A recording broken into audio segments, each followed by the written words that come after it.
இன்னைக்கு நம்ம அட்டகாசமான ஒரு ஸ்வீட் ரெசிபி பார்க்க போறோங்க. அது எல்லாத்துக்கும் பிடிச்சமான ரசகுல்லா தான். அதுக்கு நான் ஃபர்ஸ்ட்டு 1 லிட்டர் பால வந்து நல்லா காய்ச்சி எடுத்துக்கிறேன். காய்ச்சின பால்ல வந்துட்டு நான் ஒரு லெமன் சாற வந்து நான் சேர்த்துக்கிறேன். லெமன் சாறு சேர்த்துனதையுமே 2 நிமிஷத்திலேயே தண்ணி தனியாவும், பால் தனியாவும் பிரிஞ்சு வந்துரும். இத நம்ம அடுத்தது வந்து ஒரு சுத்தமான ஒரு காட்டன் கிளாத்ல வந்துட்டு நம்ம வடிகட்டிடலாம். காட்டன் கிளாத் யூஸ் பண்ணீங்கன்னா தான் நல்லா ட்ரை ஆகும். இந்த மாரி ட்ரை ஆனதுக்கப்புறமா நீங்க சின்ன சின்ன உருண்டைகளா பிடிக்கிறதுக்கு ஈஸியா இருக்கும். அதுவும் அதுக்கு முன்னாடி நீங்க நல்லா கை வச்சு நல்லா சாஃப்ட்டா வந்துட்டு அதைய 5 to 10 மினிட்ஸ் வந்து நல்லா பெனஞ்சு எடுத்துக்கோங்க.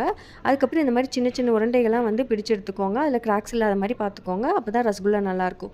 இப்போ இந்த மாரி நம்ம உருண்டை பிடிச்சு வச்சிருக்கிறத நான் பாகுல வந்து வேக வைக்கணும். அதுக்கு நான் வந்து சர்க்கரையும், தண்ணியும் சேர்த்து நான் பாகு ரெடி பண்ணிட்டேன். இப்போ நம்ம ரெடி பண்ணி வச்சிருந்த பால்ஸ் இத 5 to 10 மினிட்ஸ் இதிலேயே வேக வச்சிர போறேன். நல்லா வெந்ததுக்கு அப்புறமா பார்த்தீங்கன்னா, ரசகுல்லா அந்த எசன்ஸ் எல்லாம் வந்து இழுத்து நல்லா இந்த மாரி ஸ்பாஞ்சி மாரி ஆயிரும். இந்த மாரி செஞ்சு குடுத்தீங்கன்னா, குழந்தைங்க ரசிச்சு ருசிச்சு சாப்பிடுவாங்க. இந்த வீடியோ புடிச்சிருந்தா லைக் பண்ணுங்க, கமெண்ட் பண்ணுங்க. Thank you.